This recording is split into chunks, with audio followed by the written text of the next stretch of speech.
at the city. And Russ, whenever you are ready to do roll call, we can go ahead and get the meeting started. Yeah, I'm seeing 11:59 still, so maybe Oh, another. so we still got a minute. Okay, my computer clock says might be meeting running is fast, going. so we'll wait a minute.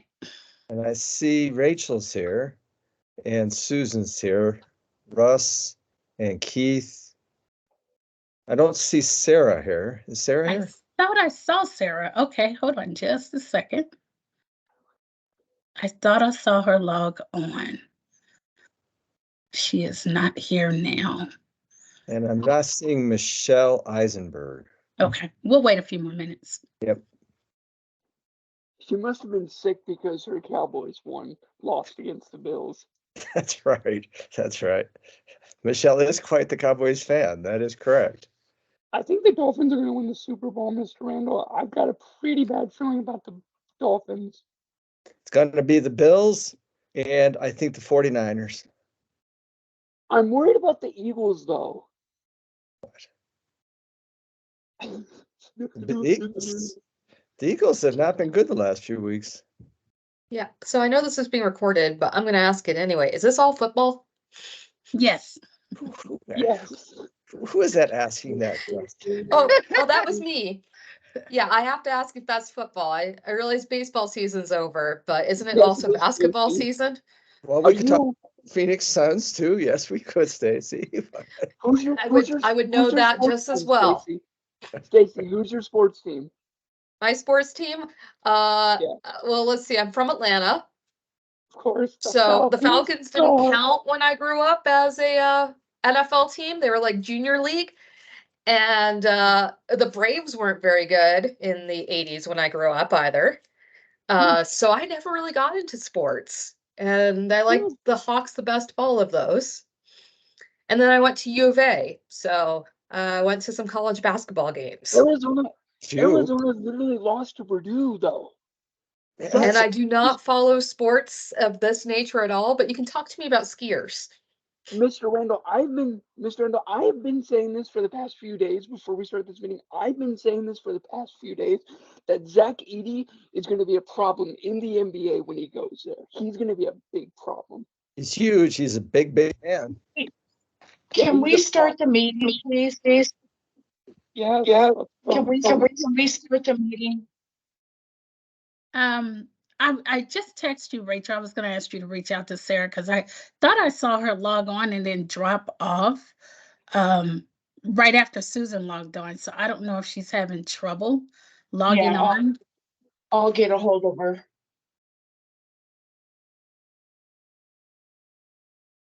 Yes, Susan was on. Yeah, Susan's still here, but I thought I saw Sarah log in right behind her because her name popped up and then it just disappeared. And I do not see Michelle, but we're going to go ahead and start. And Joseph, I'm going to ask you to turn off your camera. How do I do that? Oh, I don't know.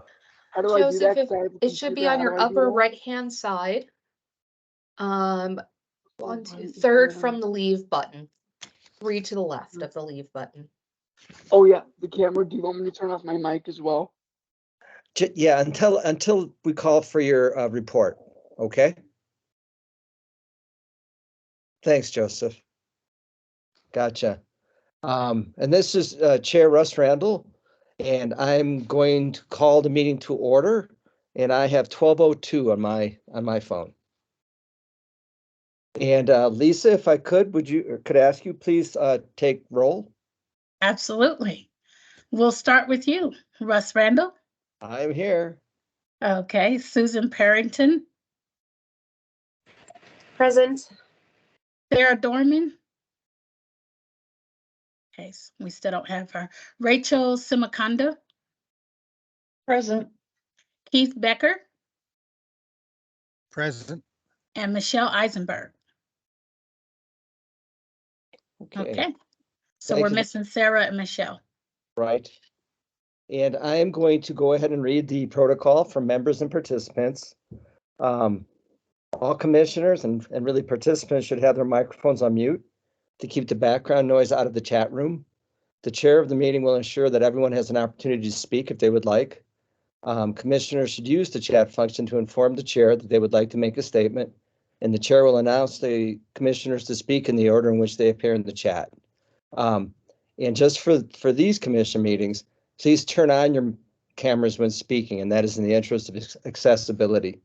Do we have information items from the other commissioners? Rachel, do you have any information items? I do have a point of personal privilege. Is this the right time to do that, Lisa? Yes, is it an informational item? Yes, it is. Okay, yes, go ahead. Okay, give me just a minute. I've got to pull up my information. Okay. Good afternoon, fellow commissioners and esteemed city staff. I asked for a personal point of privilege because of an email that some of you were sent, and I feel I need to clarify. I am the commissioner in a wheelchair that was referenced in the Buffalo Park email.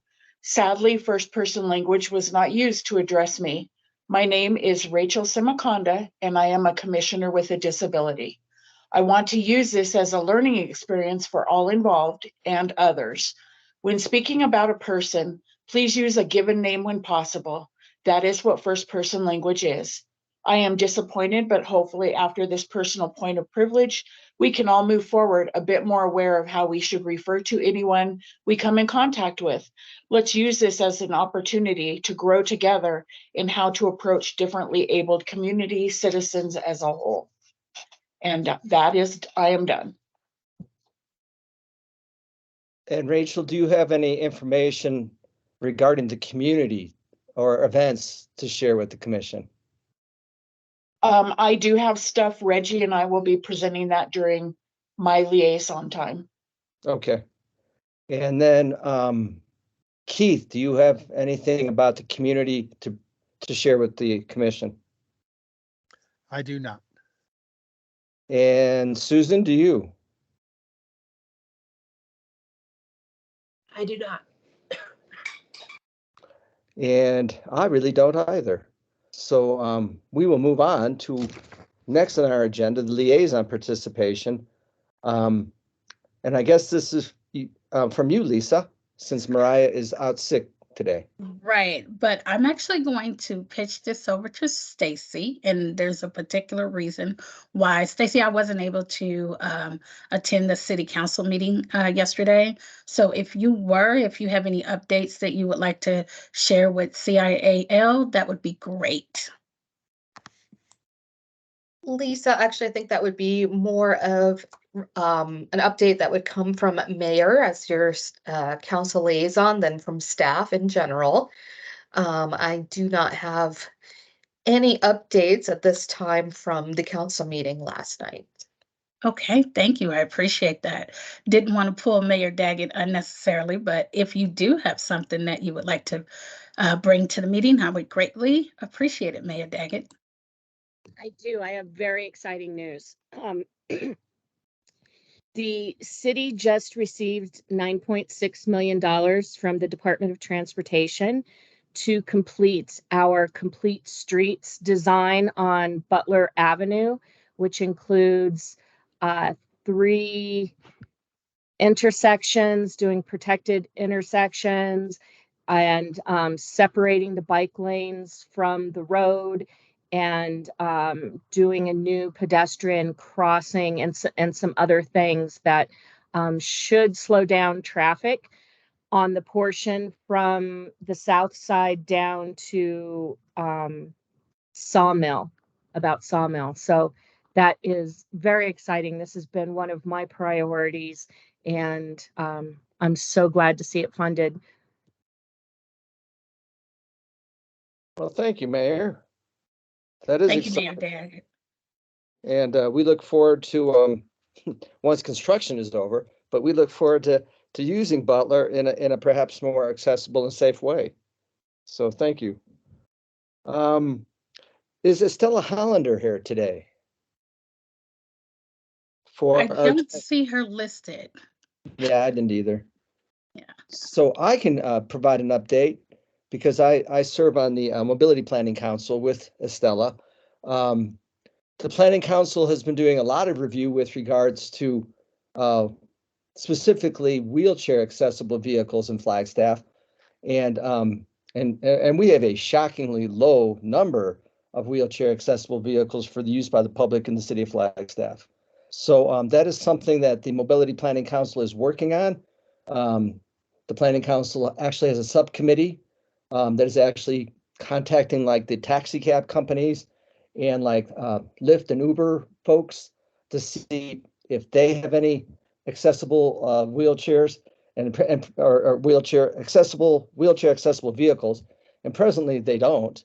So we're looking to see, or that subcommittee is looking to see if perhaps one of the taxi companies would like to do that, et cetera. We're also looking at the really the nonprofits and agencies in town that do have wheelchair accessible vehicles and whether or not they can be shared.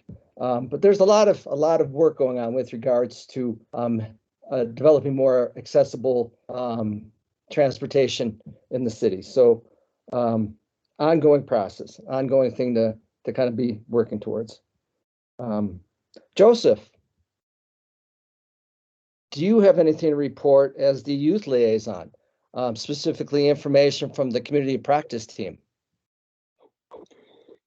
Oh, do you want me to put my camera up? You can, for sure. As long as I don't show you my Seattle gear. And folks, this is Joseph Spence. Joseph Spence Joseph Angel Diaz Spence. Thank you. Our youth liaison to the commission. So go ahead, Joseph. Hi everyone, my name is Joseph Angel Diaz Spence. I am part of this youth liaison meeting as part of, as Mr. Randall just said, and he is my number one teacher throughout here. Thank you. Yeah. Joseph, do you have something to share with regards to what the community practice team has been working on? Oh man, dang it! I should have put it in my freaking notes the other day. It's okay, Joseph. What I can was help it? you. The team has been working on. We had our transition fair back in October, right, Joseph? Yeah, back in October. Yup, and that was actually a complete success actually. And you were there. Yep, I was there. My family actually did help me out with that one. And I think there were probably what, 75 or 80 high school students there? 70, 75, 80, I would say. Yeah, that sounds like a good count. And the participants had a keynote speaker. Do you remember who the keynote speaker was? I forgot what the name was. It was Al White, who White, yeah.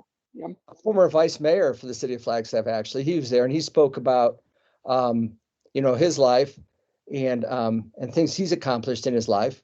And then we had probably 10 other speakers who came in and did breakout sessions, and 10 other keynote speakers that did some breakout sessions as well. And then Joseph, I think the community practice team has begun planning for next year's transition fair, right? Absolutely. So absolutely. Anything else, Joseph? I don't think so.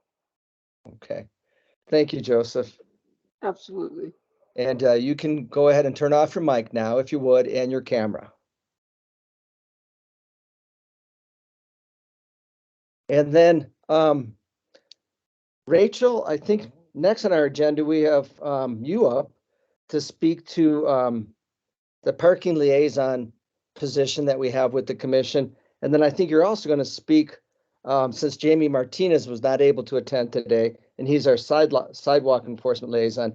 I think you're going to speak to both of those things today, right?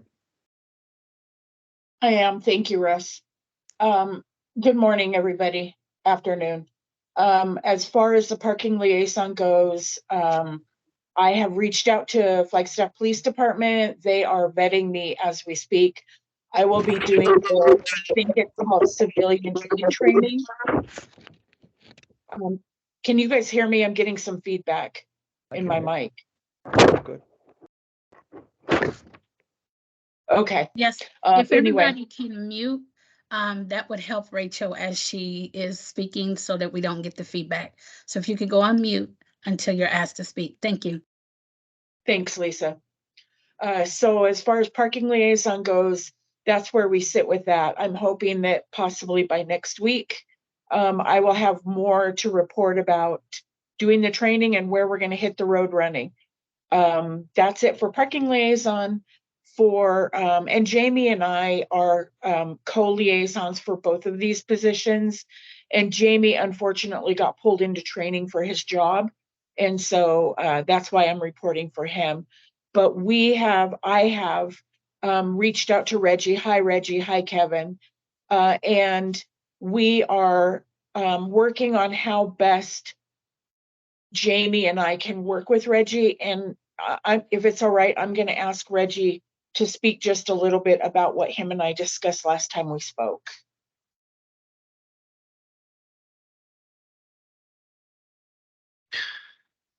Absolutely. Good afternoon, everyone. Thank you, Rachel.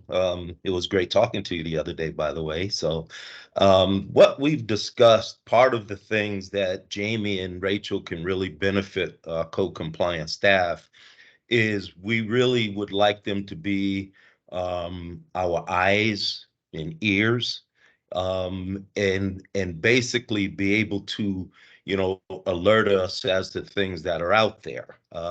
One of the things and one of the reasons we've talked about that is with the volatility of certain people in certain neighborhoods, we don't want to put anyone in jeopardy. I don't even want to put my staff in jeopardy. So, of course, we want them trained up to how we basically go about doing our compliance, doing our interactions with the community, how we present information and education to the community. And so that's what Rachel and I have talked about. I was really pleased and am pleased to hear that she's actually being vetted through PD to be that community liaison, to be a community aide. I think that's going to be really, really beneficial for her when she's out there in the community, which also gives me a lot more confidence that she'll know how to handle certain situations.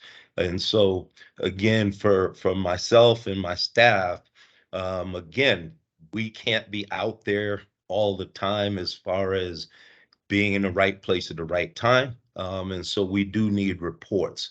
So what Jamie had agreed to is to provide us with either weekly emails or phone calls, direct phone calls to me to provide me with addresses, specific addresses and locations as to, what he's seeing out there. Rachel will do the same, but she'll also be out there in the community on a more regular basis. And so for us as a code compliance staff, Kevin and Robert and myself, mostly Kevin and Robert, if we can at least alert them as to where those locations are, we will surely get to those places. So thank you, Rachel. Thanks, Reggie. And I'm sorry, Robert, I didn't realize that you were the third compliance officer. And so I apologize for not acknowledging you, but Jamie and I are definitely looking forward to helping both PD and Reggie's office try and get some of the sidewalk stuff going. And so that is the end of both of our liaison reports. Thank you. And I don't need any acknowledgement. I'm just here to learn and help out the best I can. Okay, thank you, Rachel and Reggie and Robert too. We appreciate those updates. Do we have folks here today from the public who would like to speak at today's meeting?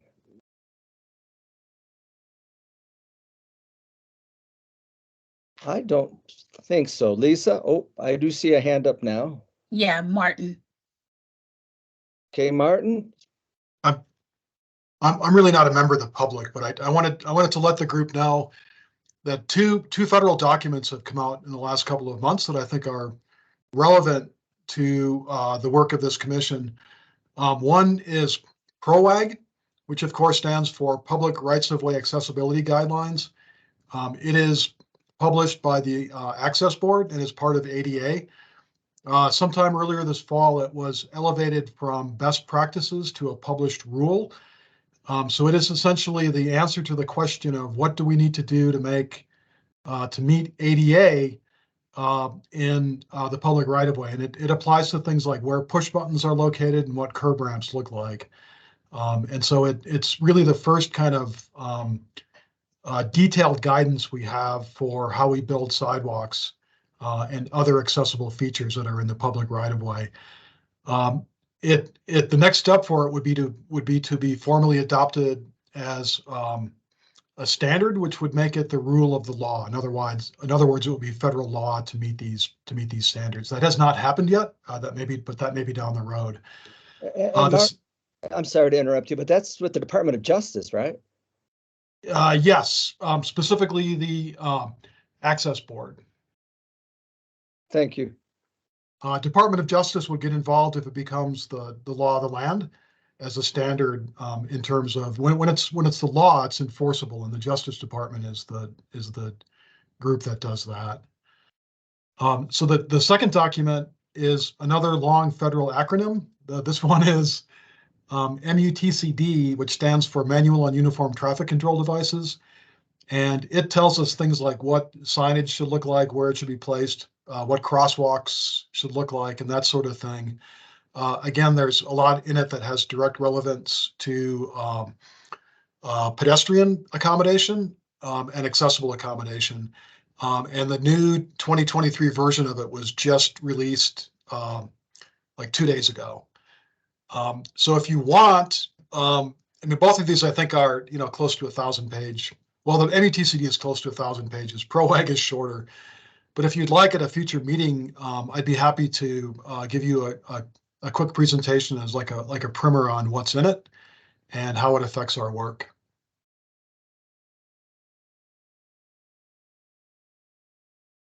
Thank you for that, Martin. And I think I see things happening in the chat. I'll drop links in for both. Thank you, Martin.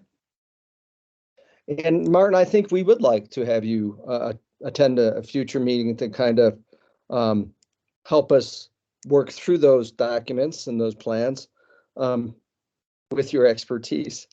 So maybe we'll look at even our next meeting, which would be on January 17th.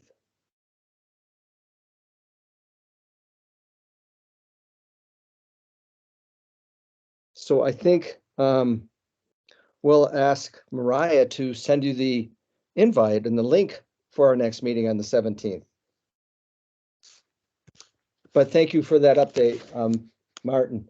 Do we have any other members of the public who would like to speak? If not, I think we're going to move on to our presentation from Public Works. And is that Scott Overton? It is. Good afternoon, Mr. Chairman, members of the commission, and others. And Scott, before you get started, I just need to ask you, how long do you anticipate for your presentation? There is no formal presentation. We're going to walk through this kind of step by step off of some of your email correspondence. I have a couple of other team members I'd like to introduce to you, and then it would really be your dialogue and discussion. So I would anticipate 10, 15, maybe 20 minutes at most, if that works for your schedule. Yeah, I think that will be fine. Thank you, Scott. Yeah, you're welcome. If I can get Sam and Evan to turn on their cameras if they're in a spot to be able to do so you can kind of put a name to a face. So, Mr. Chairman and the rest of the commissioners here, last couple months, we have been monitoring kind of your commission's activities, and we were actually in attendance at a work session when you'd made your presentation to mayor and council. And Public Works plays a significant role in the maintenance and the upkeep of the city infrastructure. But I do think it was an opportunity for us to hear some of the things you had been reporting and take back some of that feedback. I will tell you a number of things you had pointed out are things that we work on, and I want to walk through how we work on those. And then we want to make sure you have all the tools available for reporting things and for working through Reggie and the police department. We all as a city work pretty well together, but that doesn't mean we get everything right. But I will tell you, when it comes down to the physical infrastructure, the drivers, the behaviors of what our operators and technicians do, that's what we can control. Some of the things out of our control are customers' behaviors, public nuisance behavior, some things that we can't always control, like Mother Nature or the growth of vegetation. But generally, we have every public works professional working hard on all the things that you are listing. And I think we can always improve and continue to advocate on your behalf. But I would like to walk through a couple of these and then make sure we can have some good dialogue, and also have our subject matter experts. Today we have Sam Beckett, who oversees our streets and our facilities group, with us, and he can answer anything related to those that I can't. And then Evan Tyrrell is with us. He oversees our solid waste and our fleet section in public works. So between the three of us, you have about the most brain power possible coming out of public works, short of the folks that actually do the hard work. So looking back at your list of things that you sent on to me, one big one was trash can and bulky trash compliance. That is certainly a big element, and we continue to train our drivers and our operators. Proper can placement. We do have a number of advertisements working with Sarah Langley's office on how to have our customers put their carts in the best possible location. I will tell you, this is not a perfect science, but it is a work in progress, and there's a lot of reteaching here. Our operators are pretty good, but generally there is always an issue daily that may or may not come up with trash cans and bulky, but we agree that finding a way for better compliance would be good. We do reach out with supervisors to maybe our worst offenders and our folks that are continual or habitual offenders with bulky trash, and we've actually tried to tighten those up in the last few months, 6 months or so, and I think you'll see improvement there, but agree it's going to be continued education. And maybe I can go through all of these a little bit at a highest level, and then if we have specific questions, is that a good approach? And then you guys can kind of weigh in on a few of those. Is that better? Excellent. So sidewalks in need of repair and having vegetation blocking them. Sidewalk repair program is a significant program over on the street side. Financially, we do as much as we can do every year with a very small team when weather allows. It is the responsibility of the neighboring property owner to be ultimately responsible. But we do support that effort, and we have a fairly robust sidewalk replacement program. But we also recognize with 700 lane miles of street in the community, it is difficult to get to all of them, but we generally try to get to the most egregious as quickly as possible. In particular, our pedestrian areas, and then areas that are the highest used. But that doesn't mean we miss them or there aren't more concerns, and we clearly have many, many more concerns than we have funding available. But we do work pretty hard in this one, and it has grown over the last few years. This is one we recognized that needed a lot of support. I see Rachel raised her hand. Do we want to take that question or wait till we're kind of wrapped up, Mr. Chairman? I'll probably have more questions, Scott, so I'll wait until you're done. Okay, perfect. And again, I'm trying to hit at the highest of level to keep respectful of your time. Vegetation, we do have a couple team members that run out and hit vegetation. Generally, they look at sight lines, stop signs, things that are the most difficult and cause the most obstructions. Reggie works with us as well there. We have a lot of concerns and complaints in our July and August months once those rains hit. We have some residents that are very, very good at helping us in this regard, and others that aren't as good. But summer months are really tough for us to get to all the vegetation, but we agree they need to be clear and available. Sandbags, this has been most prevalent in our two watersheds, being Schultz Creek and Spruce Wash. Both of these watersheds have short-term mitigation installed. We have been working with our engineering teams to shore up and kind of clean up a lot of our access points. We recognize sometimes there's a conflict between what short-term mitigation can accomplish and the needs of accessibility. We at one point actually did a detoured map through the Sunnyside neighborhood, it's not the greatest. We know there's some impacts here, and we've agreed, had our engineering team starting to look at how they can make some improvements, and we've made some, but we are really working hard to get out of the sandbag business and have our long-term mitigations installed. I know it's a little bit longer term in the next 2 to 3 years, but Schultz Creek on the west side is getting closer, and Spruce Wash is moving in the really good direction through Sunnyside. But we completely agree with you. Sandbags are a complete nuisance, and we're really working hard to balance those two values. Snow obstructions on sidewalks, complete agreement that this is a difficult one. However, our operators are trained, and we continue to remind them to watch out for those curb lines, but I'll let Sam get into the details. We want to get back into it, the difficulty of snow operations and our practices of putting it into the gutter pan versus on the sidewalk. But again, the 700 miles can't always be done throughout every event. And we ask a lot of our residents to help us keep those areas clean. But we can spend an hour on that if you'd like, and we'll kind of address it at the highest of level. But I will tell you, it is something Reggie works on constantly once snow operations gets here. And Sam and his team work hard at not putting snow on sidewalks, but Mother Nature doesn't always do us the best of favors. Parked vehicles, I know Chief Musselman and Reggie have been working with you on this one, so I'll kind of skip that one. ADA parking violations, I would agree. Chief Musselman has been working with you and maybe your volunteer groups on how you work with civilian side officers with some privileges to be able to cite, so I'm going to skip that one. And then there's, of course, a lot of discussion about how volunteers can be utilized. And I think you had a presentation from Stephen Thompson and the Parks Group on how we do berm removals. Not really something that happens in public works, but we agree that that civilian neighbor helping neighbor and that effort and goodwill has gone a long way, and we continue to grow that. But there's always more work than can be done. So with that kind of highest level of oversight and maybe explanation, those were the big ones you had sent along in the email. Those were kind of the things we've been working on, but I would be happy to entertain any questions, and I'll refer to Sam and Evan to kind of answer some of these as we work through your observations and what you'd like to see maybe us to consider. Thank you for that, Scott. Rachel, I saw your hand up, so I know you have a question. Hi, Scott. Couple of questions. You hit a point that I wanted to get clarification on. You said that you do continuing education, and I'm assuming that is for both the drivers, the environmental services drivers and snowplow drivers.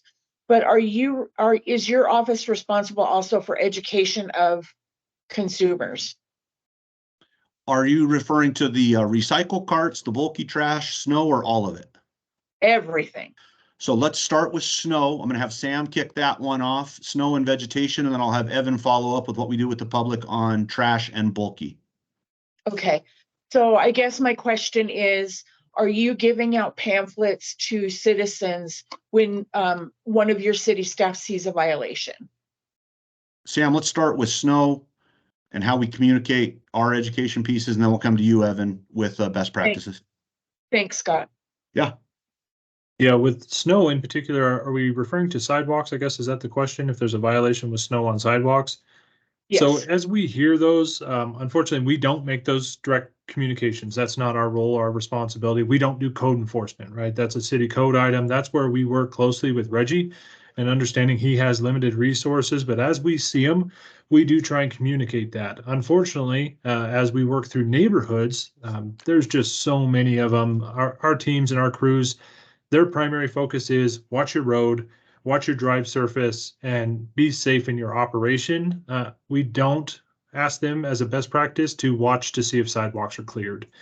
Mainly that'll come out of the supervision level. So if the supervisor is in the area, if they see it, they will report it. But we do rely on our neighborhoods to help educate their neighbors and also help let us know. I just don't have somebody who's monitoring all the neighborhoods for all the sidewalks. So then those supervisors' primary focus is, 1, has the road been plowed? 2, are our drivers safe? And 3, is everything accessible? And have we put down like ice cinders after we plowed? Not really the primary focus of ensuring that the sidewalks are clear. When it comes to snow operations and snow winding up on sidewalks, that's one of those pieces where we do train the operators to stay away from that curb line when they can. I think Scott hit on that as best he can. But many of those times when you're driving down the road and you go, is there a curb there? Our operators have that same question sometimes, is understanding where that curb line is, trying to get back away from it and reduce those impacts when possible. And then how about communications from Sarah Langley's office to residents? That is the one piece I do think we hit on pretty well. Yeah, and it really doesn't come from us, but Sarah does a good job at reminding people. We'll coordinate with her along with Reggie to help remind people as we get into the snow season. There is that 24-hour window after the snow falls, right? Once the snow has stopped, they have 24 hours to clear that sidewalk. So if we have a storm and 10 hours later we have another storm, that doesn't start until after that last snowfall. So unfortunately, last year we saw a lot of impacts across the city, just prolonged events back to back. But yeah, we do work closely with our public information team to ensure we get that information out there. So that way it does cut back on the number of calls we get in. And sometimes it's just a good reminder for residents of, oh yeah, I do need to clear my sidewalk. So Sam, this is Russ, and I have a question for you. So Yeah. Sarah Langley is the public information officer, yes? Mhm. So She is. sends out educational pamphlets or information to all city residents with regards to their sidewalks being cleared or with regards to where their garbage cans should be placed? I can't speak to what that path is. I know that it's a press release. I see Stacy putting her hand up here. I know there's press releases. I know there's a lot of stuff social media related, but I think Stacy's probably maybe better to speak to this, hopefully. Please do, Stacy. Thank you. So I actually oversee the affairs section, which Barely hear you, Stacy. oh, is that any better? That is better. Oh. Okay. Sorry about that. So I oversee the public affairs section, and I can share just a little bit what Sarah is primarily doing in terms of this is a lot of social media outreach. There are press releases that go out. We coordinate with the folks in Public Works and in code compliance and our parks and recreation staff to share that information with our outlets, but we do not have a dedicated outreach that goes to every single household in Flagstaff.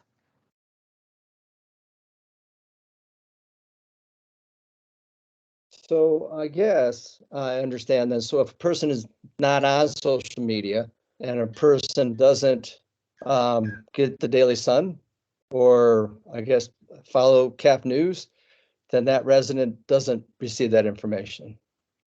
I will tell you anecdotally, you are correct. Are we guaranteed to get to every household? I think the answer is probably no, but I will tell you, most people are very, very aware. We do a pretty good job of getting the word out, but I think it is a good conversation to have maybe one more time with Sarah to make sure we're doing as much as possible. But boy, we spend a lot of time on radio shows and getting word out with social media, and those flyers do go out from Reggie's office when they're not in compliance. At some point, we can only educate so much, but I don't want to downplay that, but I will tell you, we're out there pretty consistently with the same message, in my opinion. Right. And Scott, I mean, you were at the city council work session when we presented, and Council Member McCarthy, he said, educate, enforce. Yep. I mean, to quote him completely, but I hope we're doing, I guess we're doing as much education as we can, but I hope we really are. Evan, did you want to speak to us too about solid waste removal? Sure, absolutely. Good afternoon, everyone. So we've been looking at these concerns, and I was also present during the council meeting and have reviewed the presentation with concerns for both bulky waste and residential cart placement. And I want to echo what both Scott and Sam have said, is that, we are actively training, retraining, and retraining our operations staff. And as it pertains to, how are we working directly with the consumer, there are several components that we are to some degree working directly, but also utilizing, as we've discussed, the Public Affairs Office, Sarah Langley, our sustainability team. We're working with also, of course, Reggie and his team with code compliance. And one thing that I've been actively working on, in addition to when we have new hires, but we also have a weekly standing meeting for our collections team, is to, of course, provide new and enhanced information. So one example of that is that for our 2024 bulky waste collection schedule, we're adding some new information on the postcards, which I'm actually working on updates to the city's website at the same time. So that information should help to hopefully elucidate and to further educate residents and people who go to the website, and our customer service team can refer them to those websites as well. With respect to our collections operators, we rely on them to do the heavy lifting and to do the collections, to get that done in an efficient and safe manner. With limited resources, we can't always have them go to the doors or put things on people's containers. We rely on them to take photos or to call that into our customer service team in the office, and then they do the education and contact the customers or contact code compliance, or we share if there are recurring concerns with respect to piles of bulky waste, et cetera, being in the right of way. We're contacting them as best as we can, again, with limited resources and capabilities. So for example, the bulky waste collection program this year, we're adding some new components on there, is that piles must be kept from 3 feet from all other objects, including utilities, mailboxes, and fences, but also piles cannot block right-of-ways, sidewalks, or pedestrian access points. So that's with respect to bulky. With the rollout carts, every property is unique. Is it adjacent to a bike lane? Is there a curb? Is there not a curb?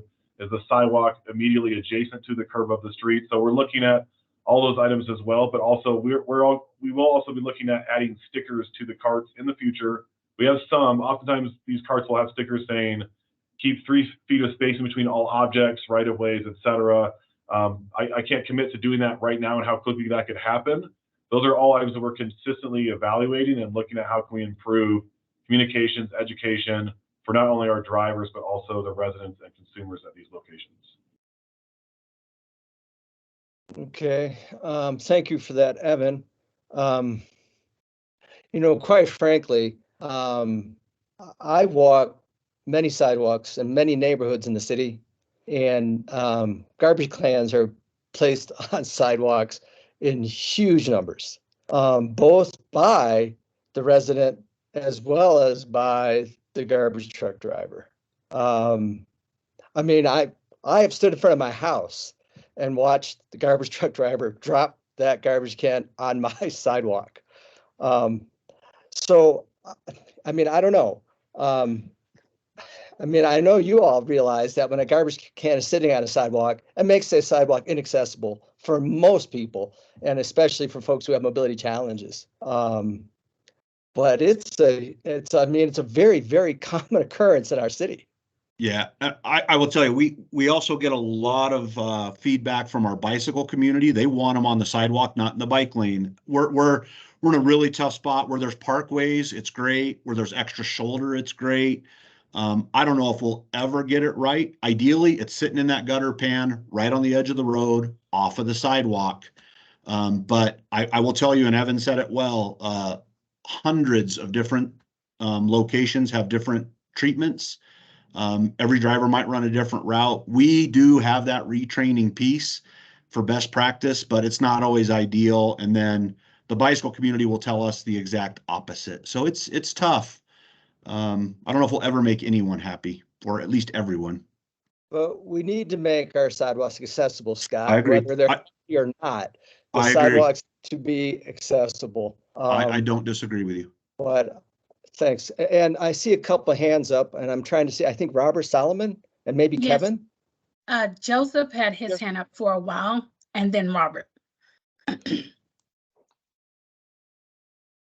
Do you want me to go first, or? Go ahead, Joseph. Yep. Hi, Scott. Hi, guys. I got a couple questions. How long have you guys been doing this job, and what do you guys like about your job? This is a question that I've learned from Mr. Randall a lot when I was in high school with him, and we've focused on that a whole lot.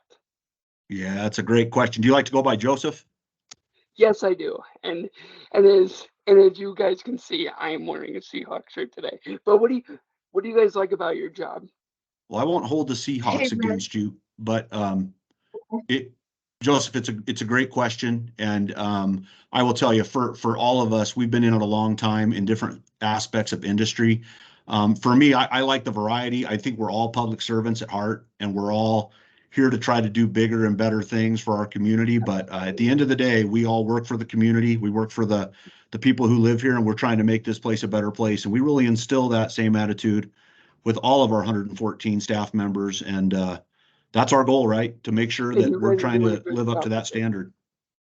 And you guys are doing a good job with it. Thank you. I Hey, appreciate it. Russ, Yes. For the sake of time, could I ask that if Joseph has those questions, if it can be done outside of this session? I think he already answered, Yeah, Joseph. I think we're Then- good with that. Yeah, I think we're fine. Robert, you had your hand up?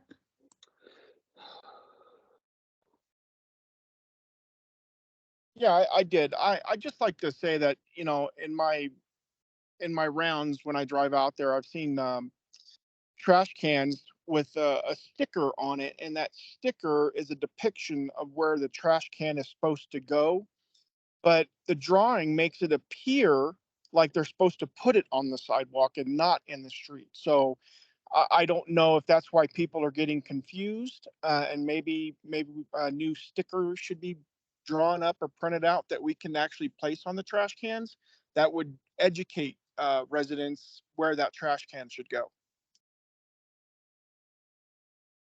Yeah, excellent observation. Of the carts we have, about 30,000 residential recycle and about 30,000 trash. We are constantly recycling carts through the system as we upgrade neighborhoods. And Evan's been really solid on trying to make sure our signage is accurate, the directions are accurate. I mean, we are going to get into those older areas as time goes on, but I completely agree with you that the signage should be clear, it should be concise, and it should be best practice, and that should be across all the carts. Can't always get them all done at one time, but I completely agree that that's our goal. Same with commercial bins and some of our other languages for recycling. They should all be the same and issue best practice. Correct, Evan? Correct, yes, and clearly we have a lot of challenging areas, and then switching out these 30,000 trash, 30,000 recycle carts, that takes a lot of time and effort. And, you know, in Mr. Randall's comments, you know, there definitely are some high density, very challenging areas. And those are ones I'm constantly looking at. How can we make those better? How can we improve them? And that's kind of what drives me in my day-to-day kind of roles and responsibilities as the solid waste section director. So, you know, we've got some pretty challenging areas, and we're looking constantly at other solutions and alternative scenarios to make these areas better. But so I agree. So it sounds like, you know, we could definitely do a lot better of not placing cans on sidewalks, especially after the collection is performed. But again, each location is unique and independent, depending on, is there a curb, is there a bike lane, all those different factors that come into play. So we need to really look at those locations, and I'll be kind of following up with some of our collections team on those items as well. And thank you for that, Evan. And, you know, obviously, I, as a member of the commission, I am not an expert on any of this stuff. What I do understand is helping to meet the needs of folks who have mobility challenges, frankly. And I mean, so you guys are the experts. We just kind of, and Evan, I know, I mean, your drivers are trained not to put them on the sidewalks, because having a can on the sidewalk is a violation of city ordinance, right? So I know that, but I appreciate that too, Evan. And I mean, I know it's a big job. Do I have other hands up, or? Keith has his hand up. Oh, go ahead, Keith. Okay, my comment here is bicycles are allowed to drive or ride in the street. So if a bike lane is blocked, the bicycle can go in the street. If we look at ARS 28-796 pedestrians on roadways, it says, A, if sidewalks are provided, a pedestrian shall not walk along and on adjacent roadway. So bicycles are allowed in the roadway. Pedestrians are not if there's a sidewalk. So Quite frankly, we should probably work really hard on dropping trash cans in the street, even if it's in a bike lane, and not on a sidewalk. That's all I got. You are correct with your code interpretation, Keith. Or Thanks, Keith. Do we have other questions or other discussion with regards to all of this? And Scott and Sam and Evan, this is going to be an ongoing discussion, obviously, and with Chief Musselman too. Yep. I understand, what we do as a commission is we listen to the public. And believe me, I get phone calls and I do listen to the public. And specifically about folks who have disabilities who feel like, the city's not as accessible as it should be. And then we react to that, and we talk to folks like you, and we do make some recommendations to the city council too. But we appreciate your time and coming and talking to us about all this today too. I think I saw Robert have his hand up. Yeah, I'd just like to clarify that bicycle interpretation about going from the street to the sidewalk, back to the street. That's actually a violation of the law. They either have to stay on the street or stay on a sidewalk, but there were rules about riding on a sidewalk. So, because they can't be considered if they're on the road, they're considered a vehicle and have to apply to all regular traffic laws, just like a car would have to. And if they're on the sidewalk, then they're not held to those laws. But I think it's asking for trouble to encourage people to go from the street to the sidewalk to the street or back and forth, because it runs into different problems. Right. Okay, and perhaps when we have Chief Musselman with us, he can talk to us a little bit more about how enforcement of that works as well. But Scott and Sam and Evan, thanks for coming in today. Reggie, you too, and Kevin and Robert, we appreciate your input and your education of us with regards to that. I think we're going to move on, and go ahead, Scott. Chairman, if I can, I completely agree. I appreciate the time, and I think what this does demonstrate is you are an active commission. You are doing a good job of raising concerns that you're hearing about. I think what we are trying to demonstrate, in particular to your commission, is we're also working together as a team. So code compliance, law enforcement, public works, we're all in it together. We all have a little bit of a different piece. The public information comes out of a different group, but it's not always going to be a one person show. You're going to see a lot of us. And I think our commitment to you is to continue to listen and pay attention. But we want to make sure you also know that when you do see the most egregious of issues and concerns, reach out to us, shoot us an email, make sure you're communicating. And then as you feel appropriate, you're welcome to have us come back and visit with your group and do more specific instruction if that's what you all need. But I want to commend the entire city team because all of us are paying attention and we're all really trying to work for the betterment. And this meeting demonstrates that. So thanks for having us today, and let us know if we need to do any follow-up. And Scott, thank you. We will have you back. Yep. Trust me, we will. But thank you for your time and for sharing with us today. Next, we wanted to talk just a minute about Snow Heroes program. And do we have Stephen Thompson with us today? I don't think so. No, I don't see him logged on, Russ. So he's not with us today. Thanks, Lisa. Stephen did come and talk to the commission working group, and he talked a little bit about the Snow Heroes program that the city is piloting this year. And if anybody wants to jump in, they can surely jump in too. But Stephen talked to us. The city is piloting a Snow Heroes program where the city is I guess, gathering volunteers and who people who are willing to volunteer to assist folks who have need to clear their sidewalks from snow. And we're thrilled to see that actually happening in our city. I think right now the program is starting kind of small, as pilot programs need to.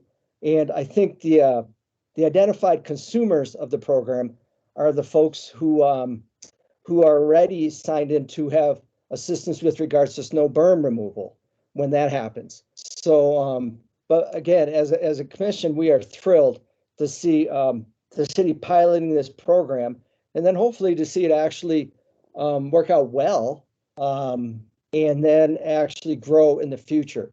And I think the city is actually going to, I think, vote on that at a meeting the first week of January. Also, this would be an agenda item as an action item at our next formal meeting of the commission, to actually approve our assistance with regards to the city in getting that program started.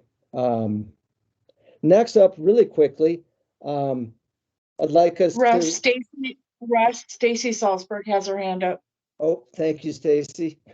Thanks. And I noted that the mayor also has got a comment, but I just wanted to clarify really quickly that the council meeting on January 9th is just an update on the program. Council won't be taking any sort of formal action there. There might be some direction, but just wanted to make sure that that was clear. Oh, thanks, Stacy. So, and I don't know, so has the council approved that program starting? No, they have not. I mean, I think they're all encouraging it. I don't think it actually needs a formal approval by the council. This is a program that's being developed internally, and we'll hear more about that on the 9th of January. Okay. Thank you, Stacy. Of course. Yeah, if I could jump in, Russ, thank you. You gave a great update on that. I recently had a meeting with staff about it, and you are correct. They are starting with the people who are already signed up to have the snow berm relocation. And so we just had a great talk about how to expand it, some of the challenges, and this is something that I've been pushing for since I was first on council, and I will continue to keep pushing for it. And Stacy is correct. We council has given direction that we want to see something like this happen, but it doesn't need a formal vote by us. Sounds super. And thanks, Mayor. And like I said, we are thrilled to see it happening. We are absolutely thrilled.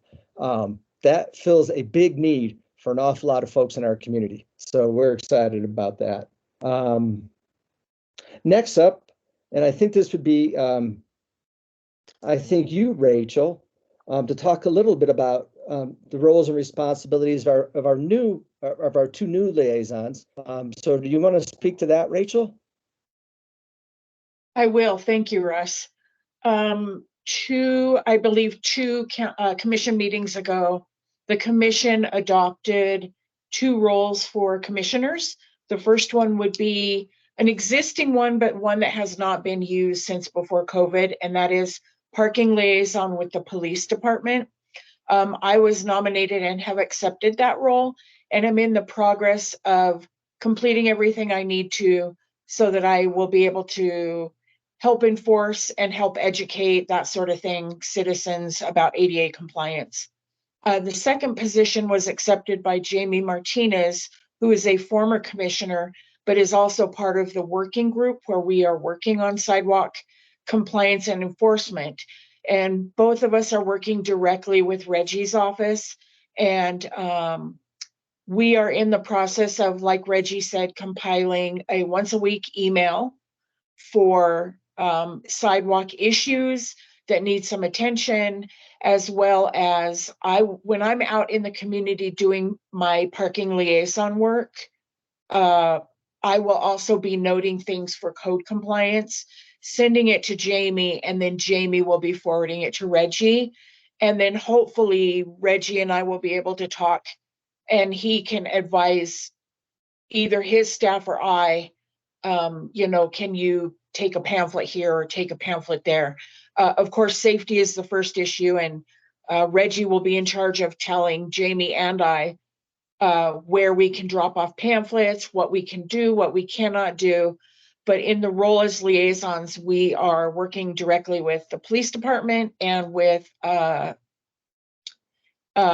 Reggie. Thank you, Rachel. And I think at our next formal meeting next week, we will include our approval of those roles and the specifics with regards to those roles and responsibilities of those roles as an action item.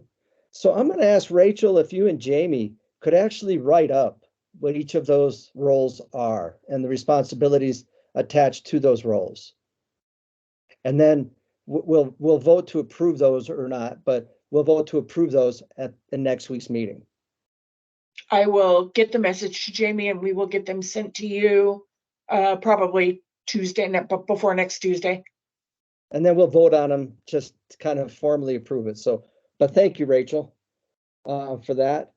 And then next, we need to have a brief discussion about information being distributed to the public. And Keith, I'm going to ask you to speak to that. Okay, well, we don't have a whole lot of time, so I can't really say anything towards it. I had all kinds of stuff to say. But I'm not sure what you want me to speak to about information going out to the public, if you're talking about flyers and things like that. But what I do want to say, and I'll say it quickly so we can get moving on the meeting, and maybe we can have more discussion, because this is going to be something I'm going to try to discuss quite a bit.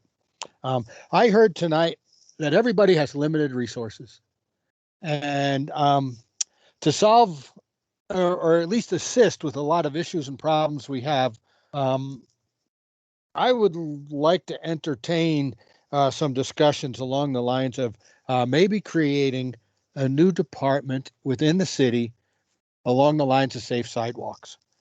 And that department would be out looking, reporting, citing, providing information and education to the public, and so on and so forth. I looked around on the internet, and there is not a single city that I could find yet that has a safe sidewalks department that is dedicated to doing this stuff. And so this would help us with our goals towards what was that? I can't think of it right now, but the city's goal With of the obtaining. with the walk friendly communities, Keith? Yeah, the walk friendly. It would help with that. It would also employ some citizens, so on and so forth. We just got to figure out about getting monies, where the monies come from. So we got to work with city staff and maybe sit down with them and find out what the possibilities are. I think it would be the coolest thing in the world for Flagstaff to be the first city in the United States of America to have a safe sidewalks department dedicated on making sidewalks safe for all citizens, not just the handicapped, but for all citizens. So that's all I'll say about that. Prop 419 may be able to help with that. There's also another deal out there that I'll mention real quick. It's called the SS4A. This is coming from the transportation.gov website. If you have an existing eligible action plan in place that identifies the need for sidewalks to address a pedestrian safety problem, a project that includes sidewalks may be eligible for SS4A implementation grant. And so that may assist with at least replacing sidewalks, fixing sidewalks, putting sidewalks where they don't belong, and maybe some of the monies from 419 that may be earmarked for that kind of stuff could then go towards assisting with getting a safe sidewalks department. Anyway, that's all I have to say. Thank you. Okay, thank you, Keith. And at next week's meeting, as an action item, we're going to have a discussion at least and a vote with regards to the current information that goes out to the public with regards to city ordinance, sidewalk enforcement. So that will be on the agenda. And then also, yeah, that'll be on the agenda. And then also, Keith, since you brought up Prop 419 and the walk-friendly communities, and I don't know if Martin is still here or not, but I know Martin has offered to provide us some information with regards to Prop 419 and the walk-friendly communities. I think he's a city staff person who is facilitating that. So I think I'm going to ask the working group of our commission to actually reach out to Martin to see if Martin can meet with the working group to kind of talk about that and or maybe provide information relative to both those items. Martin, I'm sorry, Russ, this is Rachel.